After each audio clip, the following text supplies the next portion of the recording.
¿Qué tal? Muy buenas tardes.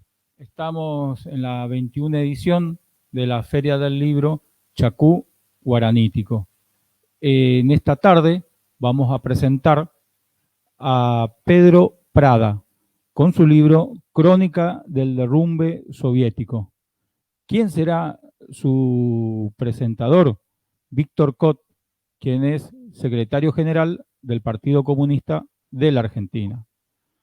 Hay que recordar que Pedro Prada no solamente es un escritor reconocido cubano. No sé si te van a escuchar, ¿eh? No sé si están los audífonos prendidos. Ahí está abierto. Sino también es el actual embajador cubano en la República Argentina. Así que quiero dar la bienvenida a Víctor, Pedro. Acá muestro el libro para quien desea observarlo y por nuestras redes poder adquirirlo.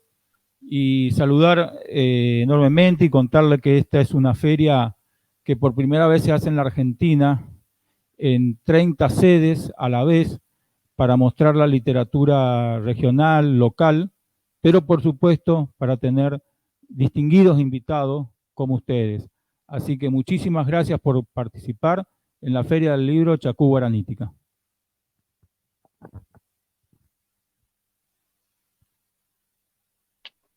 ¿Me escuchan ahora? Perfectamente. Hola, Víctor. ¿me escuchan? Sí. Muchas gracias, estoy superando los problemas técnicos. Agradezco la paciencia que me han tenido. Buenas tardes, ¿cómo les va? En primer lugar, quiero agradecer a los organizadores de la Feria del Libro por la oportunidad de esta presentación. Son muy generosos en incluirnos en este importante evento. Y quiero también expresar mi enorme satisfacción, la enorme satisfacción para nuestro partido y su centro de estudios, el CEFMA, de presentar esta edición argentina del libro Crónicas del Derrumbe Soviético de Pedro Prada, editado junto a Ediciones Luxemburg, con mucha convicción en tiempos difíciles. No son tiempos fáciles para editar libros, pero hemos tomado el desafío y en especial queremos agradecerle y hacer un gran reconocimiento a Pedro Prada, nuestro compañero, que nos haya confiado esta publicación en total confianza, lo puso en nuestras manos y aquí está ante ustedes. La verdad que es un gusto enorme poder presentar en estas circunstancias. Pedro representa a Cuba y como militante comunista es protagonista de un proceso revolucionario con un camino propio de renovación de su socialismo, que pese a las gigantescas dificultades provocadas por el criminal bloqueo imperialista, se reinventa constantemente siguiendo el pensamiento de Fidel Castro, dirigido por un partido comunista, el Partido Comunista Cubano, que debe acreditar su rol todos los días, en todas las circunstancias, y así lo hace.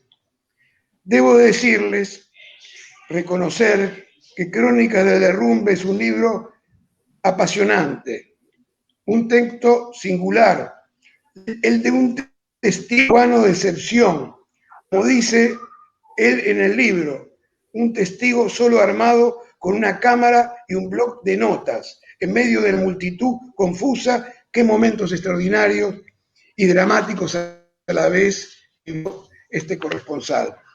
Reconozco que previamente a la lectura del libro, a su lectura, leí la versión cubana de Ocean hace un tiempo, tenía una mirada sobre los acontecimientos que no tomaba en cuenta suficientemente las múltiples y variadas deformaciones y la consecuente agresión ideológica, cultural, económica, que terminaron en el doloroso derrumbe iniciado muchos años antes, como señala Pedro en el libro. Tenía una visión limitada, no tenía una mirada de cómo se fue destruyendo la influencia del Partido Comunista de la Unión Soviética desde adentro. Este libro me ayudó a través de su información y el análisis de Pedro a empezar a entender y comprender mejor este desmadre que se produjo en la Unión Soviética. Para los comunistas argentinos, este análisis que hace Pedro tiene un significado muy especial para cada uno de sus militantes, del partido y de la juventud, pero especialmente para los más veteranos, dentro de los que me incluyo. La fantástica experiencia de la Revolución de Octubre y la fundación de la URSS forma parte fundamental del nacimiento y la historia posterior de nuestro partido. Nacimos en 6 de enero de 1918, pocos meses después del gran comienzo. El propósito de nuestros fundadores, de los fundadores del partido nuestro, fue recorrer en nuestro país el camino de los revolucionarios bolcheviques encabezados por Lenin. Ya en junio de 1921, un joven Rodolfo Yoldi, que fue dirigente histórico de nuestro partido, en aquel momento de 24 años, hizo una proeza de llegar a Moscú en junio de 1921 y participó en el tercer congreso del Comintern de la Internacional Comunista en Moscú y conoce en aquel momento y dialoga con Lenin, y a su regreso, varios meses después, valora la naciente experiencia con nuestro partido y nos incorporamos de ese momento a ese torrente mundial que inauguró la Revolución de Octubre.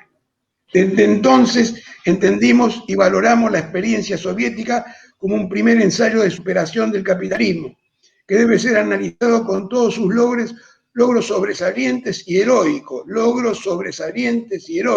pero también como lo hace aguda y meticulosamente Pedro Prada en el libro, con todo rigor crítico. El autor, que vivió como testigo cubano, corresponsal del Grama, brinda una mirada despojada de armadura, desde adentro de la convulsión de ese periodo histórico que atravesamos con la caída de la Unión Soviética. Es una mirada novedosa, diferente, comprometida y dolorida, impecable para definir la carcomida nave del partido del Estado en ese momento.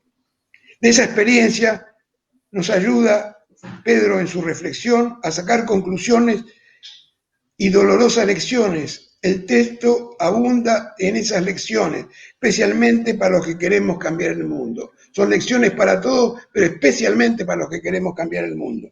Un partido, dice Pedro, no puede esperar generosidad fingida, entre comillas, de las fuerzas externas, sino confiar más y siempre en las fuerzas propias del Partido Comunista de la Unión Soviética, que los soviéticos en su momento llenaron de gloria y de esperanza, que vivirán para siempre en nuestra memoria. Sobre todo los logros originales de esa revolución y sobre todo también la derrota histórica de la bestia nazi. Como en todos los acontecimientos, había quienes estaban entre bambalinas, entre bastidores, y actuaban en plenitud, sin prisa y sin pausa, para tumbar la revolución socialista soviética, para liquidarla de la faz de la tierra. Me impresionó y aporta mucho a esta reflexión de los que estaban en bambalinas actuando contra la Unión Soviética, las declaraciones que toma Pedro de Anatoly Lukianov, presidente en ese momento del Soviet Supremo de la URSS y miembro del Buró Político del PQS en ese instante, marcadas extensamente en el libro, las páginas 56, 57 y 58 del texto. Especialmente me impresionó, quiero comentarlo, el testimonio de Margaret Thatcher, la dama de hierro, que de manera pública consideraba el peligro que extrañaba la URSS para todos ellos, para la humanidad que ellos representan, y lo explica, y que de alguna manera podían, a través de la instalación de una figura como Gorbachov, lograr sus objetivos, que él colaborase en ello. Gorbachov finalmente, como señala Pedro, fue influenciado y realizó concesiones. Hay testimonios abundantes en el libro del papel de Gorbachov. Él contribuyó desde su cargo de secretario general y de presidente de la Unión Soviética a desarmar, dividir, desmovilizar, secuestrar al partido con la burocracia. Pudo y no lo hizo posiblemente una renovación del socialismo. Prada en su libro afirma con argumentos que en la URSS se habrían podido superar los errores que estaban en curso sin destruir la organización. Pedro Prada es un certero testigo y nos lanza una advertencia, como bien señala Fernando Rojas, el escritor que hace el prólogo del libro. ¿Cuál es la advertencia? Que no pase lo mismo en otros procesos revolucionarios. Saquemos las conclusiones. Los comunistas argentinos valoramos y celebramos la edición en nuestro país de este libro. Es un tema difícil para nosotros. Nos costaba abordarlo, siempre nos costó abordarlo. Fue un impacto duro la caída, un dolor profundo. Comprender, entender, conocer lo que sucedió, cómo seguir valorando sus enormes aportes y ejemplos, cómo seguir valorando sus enormes aportes y ejemplos, entender sus errores cometidos para enfrentar mejor el desafío de los que sostenemos la decadencia del capitalismo y la necesidad de una sociedad comunista para el desarrollo y bienestar de la humanidad.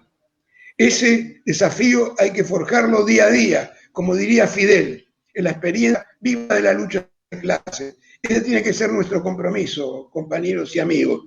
Para terminar, quiero reafirmar nuestra solidaridad de los comunistas argentinos con el pueblo, el gobierno revolucionario de Cuba y con su partido. Es Cuba en este momento un ejemplo de construcción y de renovación de su socialismo, enfrentando el feroz bloqueo de décadas por parte del imperialismo yanqui. Gracias, Pedro, por la conferencia que nos diste. Este otro material muy valioso, es una gran contribución a nuestra formación militante. Muchas gracias, Pedro.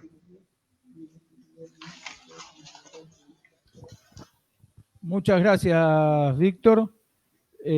Mando la solidaridad que acaban de dejar los compañeros del Partido Comunista de Chaco a esta charla y le damos la palabra a Pedro.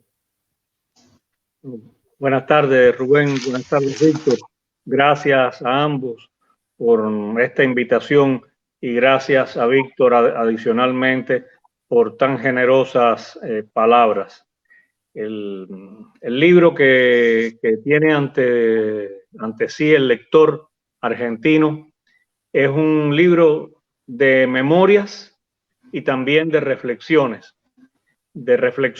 sobre lo que fue y lo que no pudo ser, y las causas y las consecuencias. Con frecuencia, al regreso de la Unión Soviética, yo era cuestionado, me preguntaban, bueno, por fin, ¿qué pasó? ¿Quién es el culpable?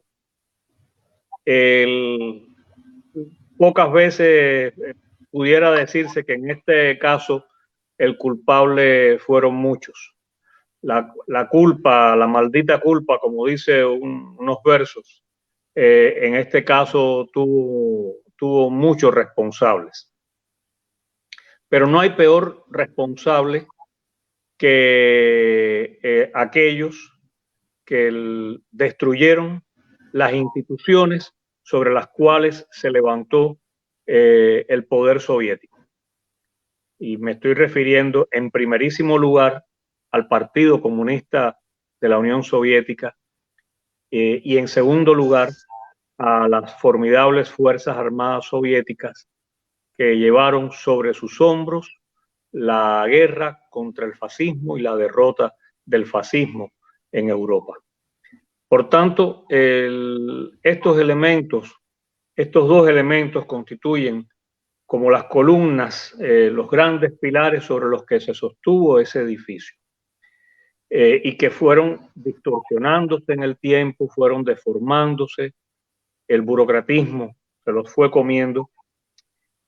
Nunca el socialismo ha ahondado lo suficiente acerca del papel destructivo del burocratismo en la sociedad. El burocratismo existe en todas las sociedades, lo creó el capitalismo, pero dentro del socialismo adquiere un carácter parasitario extraordinario, y por fortuna los argentinos y los cubanos tenemos a un referente esencial al cual invoco más de una vez en el libro, que es la figura de Ernesto Che Guevara, quien desde su juventud dedicó profundas reflexiones acerca del papel destructivo de la burocracia en el socialismo, en una sociedad que no estuviera regida por los principios, los valores y los conceptos de las democracias liberales burguesas, y donde el mercado no ejerciera el papel dominante que se ejerce en esas otras sociedades. Entonces, más de una vez el lector podrá encontrarse en estas reflexiones con ese aporte del Che Guevara, que para mí es esencial, que tiene absoluta lucidez y vigencia en nuestro tiempo. Precisamente para poder enfrentar el proceso de profundas transformaciones en la estructura del Estado cubano, de la economía cubana y de la sociedad cubana que se vienen acometiendo en Cuba durante los últimos 12 años, estas ideas del Che, unidas también a ideas de Fidel sobre el burocratismo, han estado muy presentes. El entonces presidente Raúl Castro se refería a este fenómeno como una lacra que liquida toda la capacidad de iniciativa, de creación del socialismo y toda la capacidad que le debe ser inherente de acuerdo a las categorías de la filosofía que defendemos y que muchas veces negamos en la práctica porque nos olvidamos de esos valores y de esos principios. Entonces, ese es uno de los elementos en los que yo quiero hacer énfasis. El segundo es acerca del carácter autóctono de los procesos revolucionarios. Cualquier intención de ecualizar procesos políticos está condenada al fracaso. Cualquier intención de establecer un liderazgo único está condenada al fracaso. El primero, sobre todo si eso es a partir de una posición en la que yo me pueda considerar como el dueño de la verdad suprema o el custodio del templo sagrado de las ideas. Eso pasó a veces en la relación de los soviéticos con el resto del mundo, con el resto de los procesos revolucionarios, y los llevó con relación a su propia experiencia a ignorar particularidades nacionales de los pueblos que integraban la Unión Soviética, que si en un principio no quedaron expuestas, en la medida que se fueron desatando los demonios de la perestroika, todas esas situaciones fueron más expuestas y se hicieron más dolorosas. Para Cuba quedó claro, y para los que pensaban de otra manera, que nuestro país, nuestra revolución, no era un satélite de Moscú, no era un país que viviera prendido de la teta del Pecus, como solía decirse, incluso puestos ante el mayor desafío de nuestra historia, cuando perdimos el 83% del comercio exterior, cuando se desplomó un 36% la economía cubana. En esas circunstancias pudimos sobrevivir porque la revolución cubana no había perdido nunca ni en los momentos de mayor mimetismo, ni en los momentos en que quizás copiamos más las experiencias soviéticas, nunca la revolución cubana perdió su autonomía, perdió su carácter de revolución nacional, popular, democrática y antiimperialista, que estaba presente desde que hacía mucho más de un siglo los cubanos se habían levantado en armas por conquistar la definitiva independencia. Esto es importante recalcarlo ahora, porque en los tiempos en que vivimos asistimos a una de las cruzadas más feroces contra la revolución cubana, que no solo combina el componente económico a través del recrudecimiento del bloqueo económico, comercial y financiero que durante el último año acumuló más de 240 medidas punitivas contra Cuba que causaron daños por más de 5.000 millones de dólares a la economía cubana, sino que hay que atajar también los otros factores que nuestros adversarios no han podido derrotar, porque el adversario ha comprobado que Cuba tiene creatividad y reservas suficientes para vencer el bloqueo y tiene amigos en el mundo, relaciones en el mundo capitalista, en el mundo progresista, en el mundo socialista, que acompañan a la isla en su accionar internacional y saben cuál es la verdad de Cuba. En el libro se van a ver reflejados de alguna manera estos procesos. ¿Por qué? Porque al final del libro hay una reflexión que está inspirada en un ensayo del Che acerca, el famoso ensayo del Che publicado en Uruguay, El socialismo y el hombre en Cuba, donde el Che discursa acerca de los desafíos que tenía la revolución cubana para construir ese prohombre, ese hombre nuevo, esa conciencia comunista que debía ser la base de la transformación revolucionaria de la sociedad. Entonces, hoy oímos los discursos de que el hombre nuevo no creció, sobre todo a raíz de determinadas conductas, actuaciones de determinados ciudadanos de origen cubano que se han puesto al servicio financiado del gobierno de los Estados Unidos y de organizaciones y de otros países también, y de organizaciones de emigrados cubanos que no tienen vínculos con la nación. Entonces, en esa reflexión, que es el colofón del libro, yo abordo qué fue lo que le incorporó la revolución cubana a la práctica y a la teoría socialista y a la formación de ese hombre nuevo, con la convicción de que los hombres nuevos sí existen, sí crecieron, sí surgieron, están entre nosotros. Y en el momento en que se publicó el libro, había entre muchos ejemplos de ellos, aquellos 5 luchadores antiterroristas por cuya libertad muchos argentinos batallaron durante largos años. Ahora, volviendo a la parte precedente del volumen, yo quiero detenerme en algo a la que el PECUS no le dedicó suficiente atención, y es al tema de la lucha de ideas, de la batalla de ideas, creídos en la verdad suprema que representaban y embarcados en todos estos procesos burocráticos.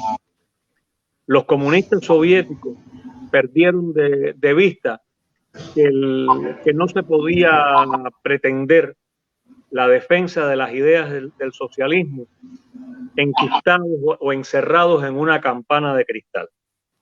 Yo recuerdo que en fecha tan temprana como el año 83,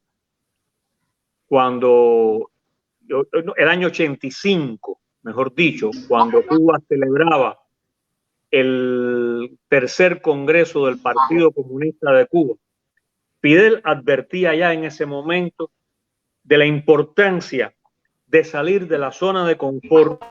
Él decía salir de abajo de la campana de cristal, a probar virtudes en el mundo y a confrontar nuestras ideas, como una forma no solo de defenderlas, sino de fortalecerlas, de enraizarlas, de actualizarlas, porque la revolución no podía pretender existir encerrada en el marco geográfico de la isla.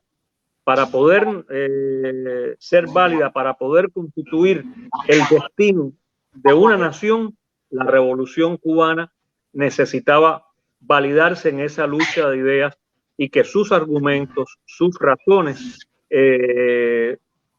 fueran expuestas, fueran debatidas, fueran conocidas. Y al mismo tiempo, en esta discusión, enriquecer nuestros valores. Este tema de la lucha de ideas es bien reflejada a través de documentos que en su momento no se les prestó suficiente atención y que aparecen registrados en un libro publicado en el año 2006 debido a las memorias de un director de la CIA, Allen Dulles, donde describe cuál debería ser la forma en que deberían actuar los Estados Unidos, como decía Víctor, a largo plazo para destruir desde adentro la revolución bolchevique. Y él decía, sembrar el caos en la Unión Soviética sin que sea percibido, sustituiremos sus valores por otros falsos y los obligaremos a creer en ellos. Episodio tras episodio se va a representar por sus proporciones una grandiosa tragedia, la de la muerte del más irreductible pueblo en la tierra, la tragedia de la definitiva e irreversible extinción de su autoconciencia.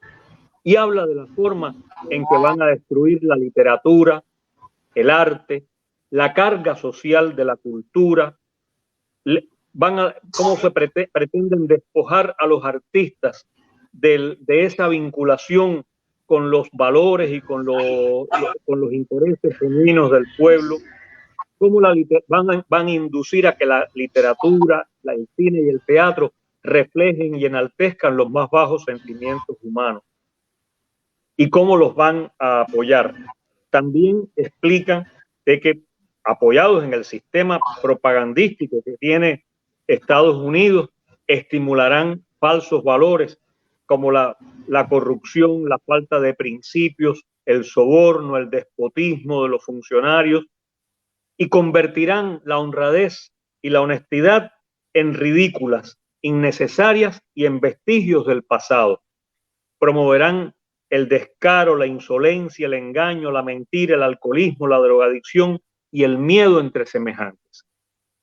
Cuando uno contempla el mundo en el que hoy vivimos, se da cuenta que los Estados Unidos no solo trabajaron en función de destruir a la Unión Soviética, sino de expandir a escala planetaria esos falsos valores, de manera que se destruyeran las historias nacionales, las culturas nacionales, y todo quedara cubierto por una cultura de masas global que conducen sus medios.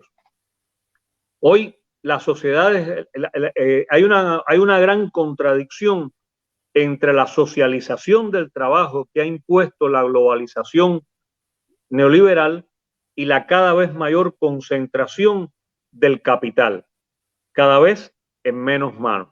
Y esta contradicción es la que ha permitido una expansión imparable del tiempo en que las personas permanecen sometidas a los medios de comunicación, a las redes sociales de Internet, y por tanto en la que intercambian más datos de sus vidas, de sus organizaciones, de sus relaciones con los centros colectores que van configurando a su vez los nuevos discursos que nos son impuestos.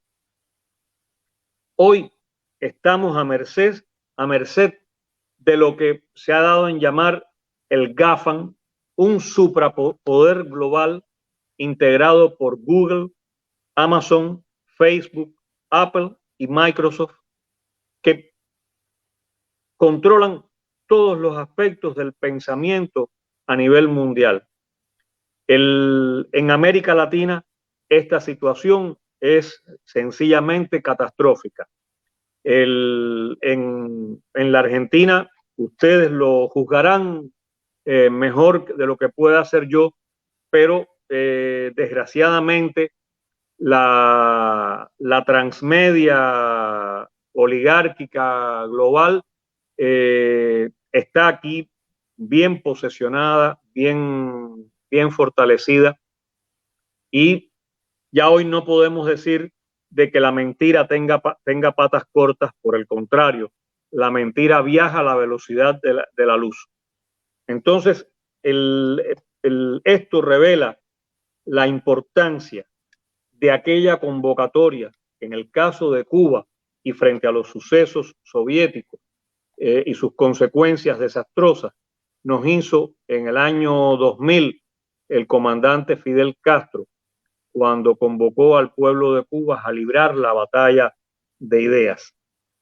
Batalla de ideas que pasaba por primerísimo lugar por algo que él ya desde el año 1993 había identificado como lo primero que había que salvar en la revolución, que era la cultura. Y estamos hablando no de una cultura libresca, una cultura musical. Fidel se refería a la cultura como el edificio que sostiene, el armazón, la columna vertebral que sostiene a una nación. La cultura como el conjunto de saberes antropológicos de los seres humanos que conforman su pensamiento, su ideología y sus valores. Y esa defensa de la cultura permitió en aquel momento tan crítico del derrumbe soviético sobrepasar aquel desafío y nos permite hoy librar las batallas que libramos. Y digo nos permite porque hoy, justamente hoy, el adversario ha reconocido que ante la incapacidad de derrotarnos con el bloqueo, con el bloqueo económico, ante la incapacidad de podernos derrotar por las armas, se han lanzado con inusitada fiereza contra la cultura cubana. Y están invirtiendo millones de dólares en subvertir los valores, la cultura, la historia de la nación cubana. Solo durante el gobierno de Trump fueron invertidos más de 50 millones de dólares en estos fines. Solamente en uno de esos llamados medios independientes financiados por el gobierno de Estados Unidos, es decir, independientes de Cuba, dependientes, subsidiados, oficiales del gobierno de Estados Unidos. Solo en uno de estos medios, en el pasado mes de diciembre, se financió $1 millón del contribuyente estadounidense para su actividad contra la cultura, la historia y los valores en Cuba. Este libro insiste en la importancia de defender esto y lo evidencia a través de los errores cometidos por los soviéticos abandonando este sector, burocratizando también la cultura y las prácticas culturales, ignorando muchas veces la riqueza cultural de ese país multinacional y encadenando el desarrollo del pensamiento, el desarrollo de las ciencias sociales, la creación de un conocimiento nuevo, al punto que el conocimiento creado, como fue la teoría del comunismo científico, hoy nos parece algo de ciencia ficción. Entonces, en ese sentido, yo invito a leer el libro con esta visión dual, mirar al pasado y cada vez que pasemos una página, mirar al presente y tratar de buscar en nuestra realidad los elementos comunes para evadirlos o para enfrentarlos, de manera tal que los comunistas no cometamos los mismos errores que cometieron algunos de los comunistas o una parte de los comunistas soviéticos. En el caso latinoamericano, yo sostengo, a partir de ese contrapunteo con las ideas del Che en El hombre y el socialismo en Cuba, que hoy más que nunca el avance hacia el socialismo en América Latina tiene que ser, como decía Mariátegui, una creación viva. No podemos seguir repitiendo como un versículo el pensamiento de Marx, de Engels y de Lenin, escritos en el siglo XIX y a principios del siglo XX. Ese es el punto de partida. Pero tenemos que ir a todos los que después, de una u otra manera, contribuyeron al desarrollo de las ideas socialistas, de las ideas comunistas, y especialmente a todos aquellos valores que en nuestras sociedades contribuyen a la identidad nacional y que forman parte del edificio cultural de nuestras naciones. Para el proyecto de dominación global, eso debe ser destruido y por tanto no podemos ser nosotros, los socialistas, los comunistas, los revolucionarios, los que establezcamos una línea divisoria entre los mejores valores que ha producido nuestra cultura, nuestra identidad y los valores universales que representa el marxismo-leninismo y las ideas revolucionarias del socialismo y del comunismo. Además, debemos entender los tiempos de los procesos políticos. Aquí hay varios ejemplos en el libro acerca del manejo de los tiempos políticos por parte del poder soviético, tanto por parte del Partido Comunista como por parte de los altos jefes de ese país que tomaron decisiones militares en momentos cruciales de la historia soviética. Y veremos que una de las cuestiones de carácter estratégico más importante en cualquier revolución es saber medir los tiempos políticos de las decisiones y de los acontecimientos sin perder la audacia. Alguien me reconocía en estos momentos, me preguntaba, bueno, y acerca de las últimas decisiones adoptadas en Cuba de carácter económico para el ordenamiento de la economía.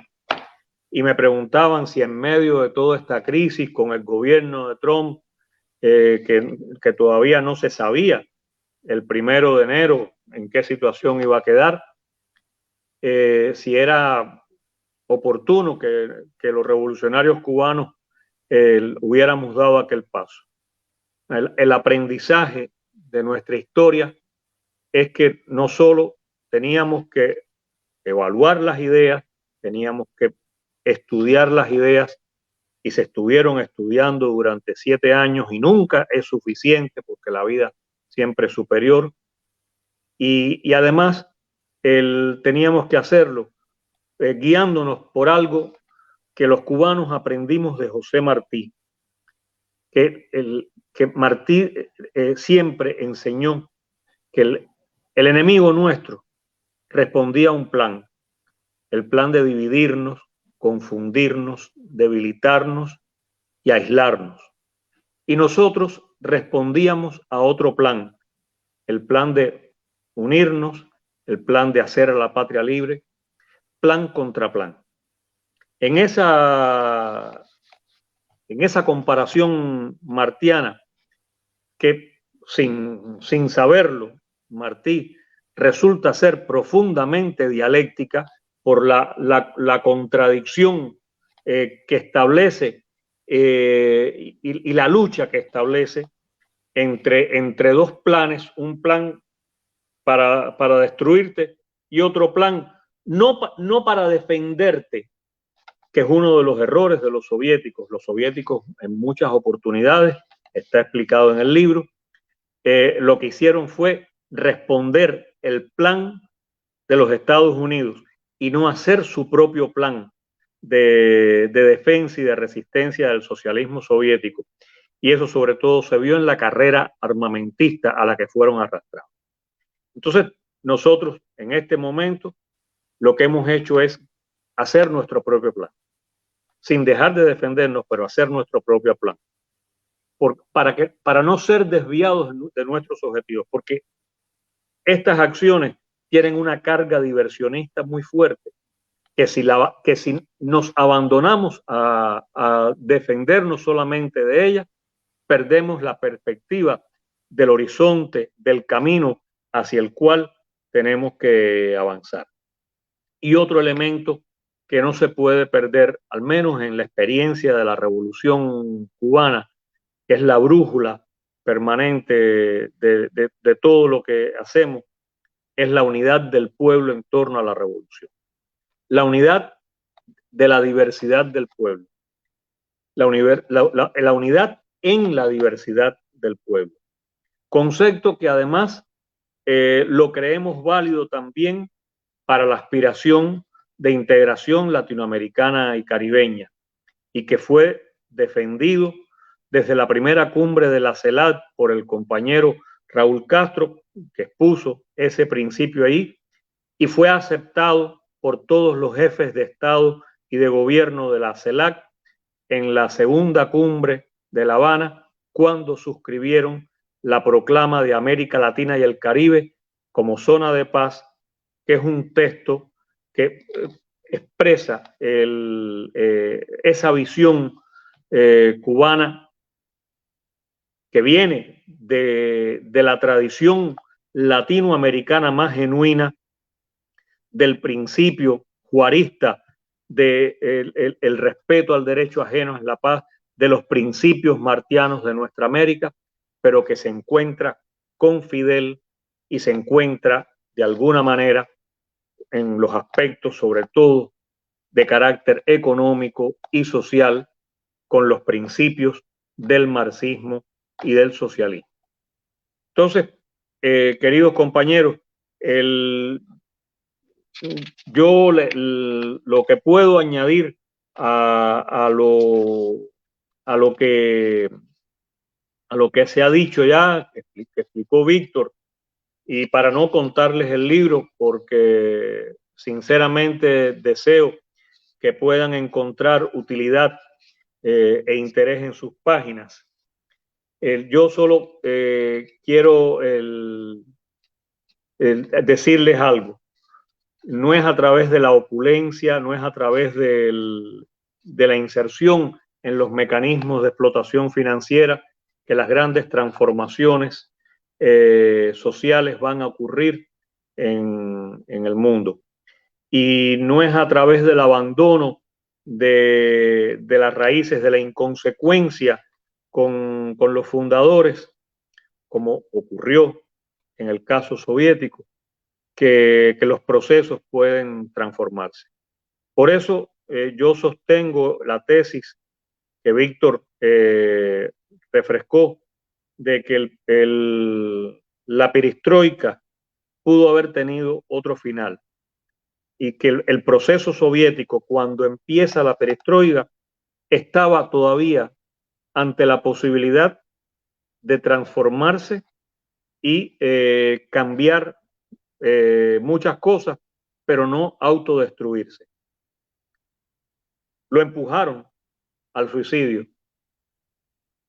lo ayudaron al suicidio, le pusieron la soga al cuello, pero que a nadie le quepa duda que las revoluciones como esa realmente no son los enemigos, los principales causantes de su derrota, sino los propios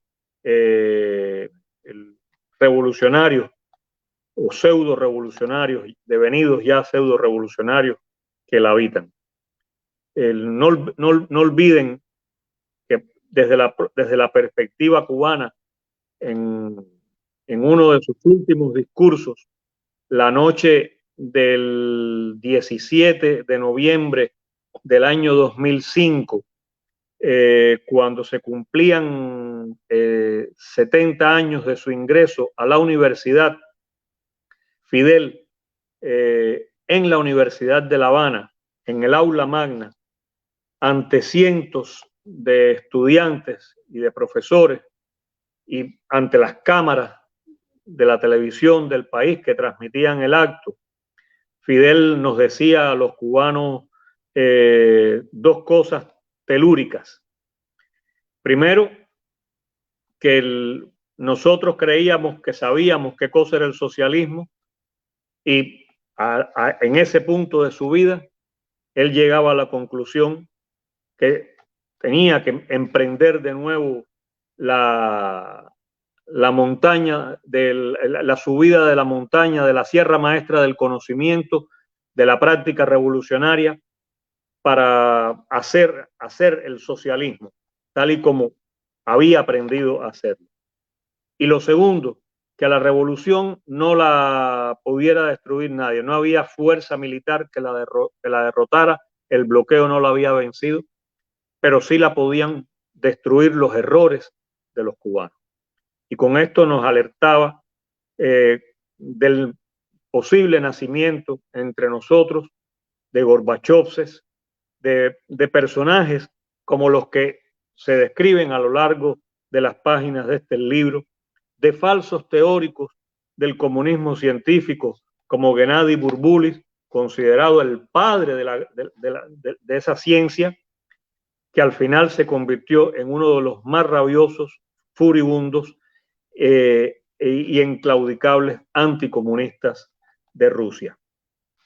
Yo agradezco a la editorial Luxemburgo por la cuidada edición del libro, por la manera fraterna y amorosa en que cuidaron cada detalle de la edición.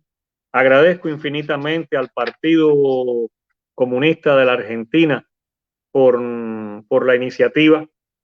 Les aseguro que si algo me satisface es poder contribuir al conocimiento de la experiencia que viví, y sobre todo para que las nuevas generaciones de comunistas, de revolucionarios, de luchadores populares conozcan aquellos errores que nunca se deben cometer en la lucha por los derechos de los pueblos y por el desarrollo y la justicia y la democracia. Desarrollo, la justicia y la democracia.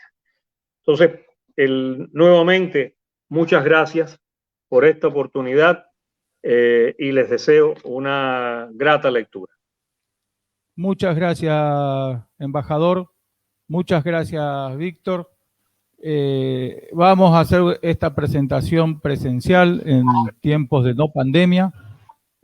Será un placer recibirlos acá en la provincia de Chaco. Muy interesante la visión.